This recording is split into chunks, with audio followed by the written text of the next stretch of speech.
Pagka makatingin mo.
Celebrate NATO World Rabies Month. So World Rabies Month is observed every September as a global health campaign to raise awareness about the prevention and control of rabies. Rabies is deadly but 100% preventable viral disease, usually transmitted to humans through the bite or scratch of an infected animal, most commonly dogs. The campaign began with the effort of the Global Alliance for Rabies Control, supported by the World Health Organization, World Organization for Animal Health, and the Food Agriculture Organization. It serves as a reminder of the urgent need to eliminate human death for rabies, a goal set for zero by 2030. So this year 2025 theme, which Act Now, You, Me, Community. This year theme highlights the sheer responsibility in preventing rabies. You emphasizes individual responsibility such as vaccinating pets, avoiding stray animals, and seeking medical care after birth. Me underscores personal commitment to awareness, responsible pet owners, and supporting rabies control efforts. Community stresses collective action by families, schools, organizations, and governments working together through mass vaccination campaigns, public education, and stronger health systems. This theme reminds everyone that rabies prevention is not just the duty of health workers or veterinarians, but a joint effort where every action counts, whether reporting stray animals, joining vaccination drives, or spreading awareness. So, I welcome you all to this activity, and also to introduce you to our visitors. We welcome the staff of the Department of Veterinary Medicine from Visayas State University, Dr. Harvey P. Portogalisa, their department head, sir. Dr. Agnes Taberos, the department head from the surgery. Dr. Nabisi na daw sa mag-anta para sa surgery. Then si Dr. John Felix Lumae, also their department head.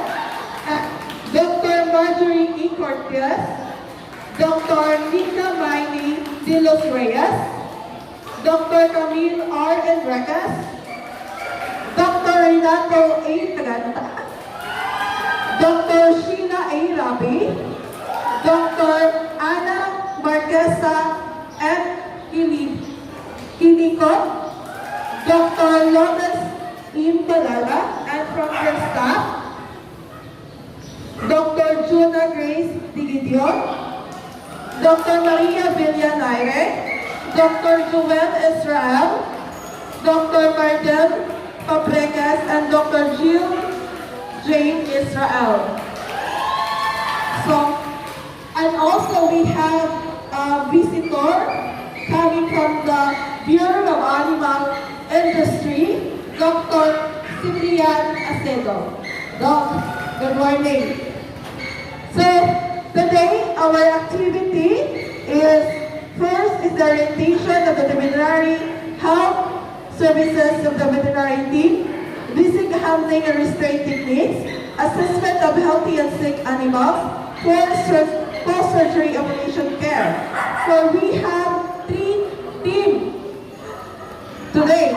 So the first team is here in the Western Gym, the deworming of dogs and cats, castration services, anti-rabies vaccination, customs education and responsible pet owner seminar at the HMAS for the Longest National Vocational School this 1 o'clock in the afternoon. And then the team 2 will be going to Santa Cruz and Barangay Magnagon in Ilocos Leyte to conduct the deworming of livestock and vitamins administration, anti-rabies vaccination and consultation. Team 3, Barangay San Roque and Barangay Luna. They will also do deworming, livestock and vitamin administration, anti-rabies vaccination and consultation. So, to give us a message, full message, may I call on one of the staff of the municipal agriculturist, who is also an animal science student, animal science graduate, alumna of Visayas State University. May I call on Miss Jasilda Mary. A round of applause, please.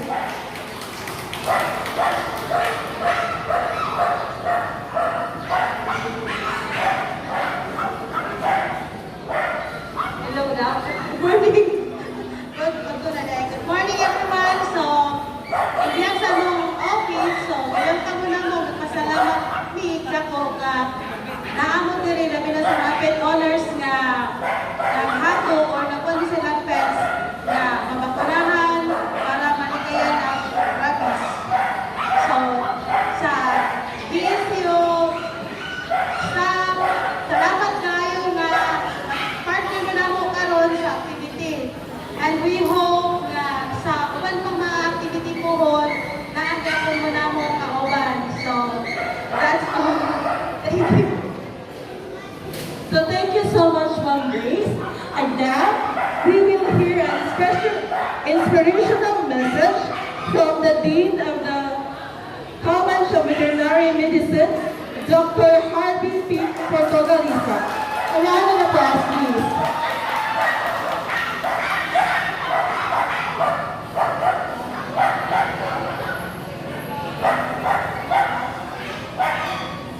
Bahay butang sa tanan na surprise mo, kung lagi ko yung mensahe, pwede mo kanta na lang ko.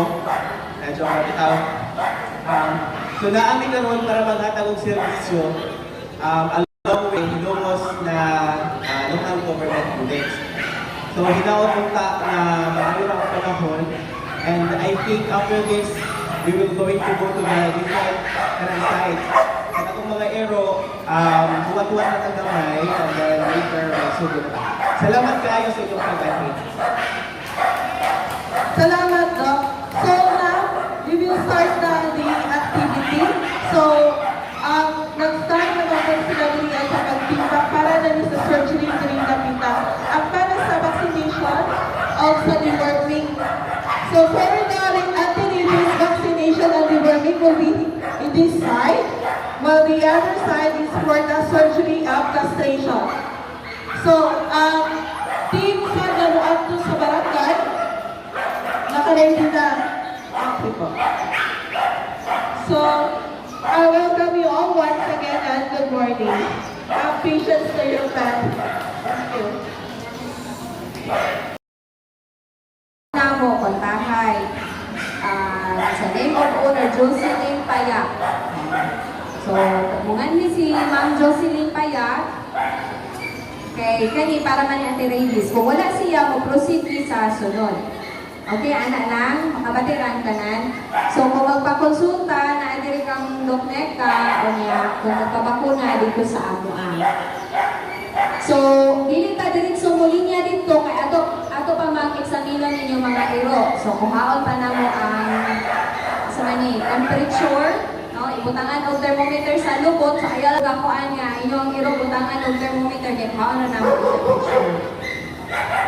Okay, so kung wala ray problema, pwede rin tamo proceed nga to. So, after sa bakuna, natay pirmahan ka diyot nga to, evaluate na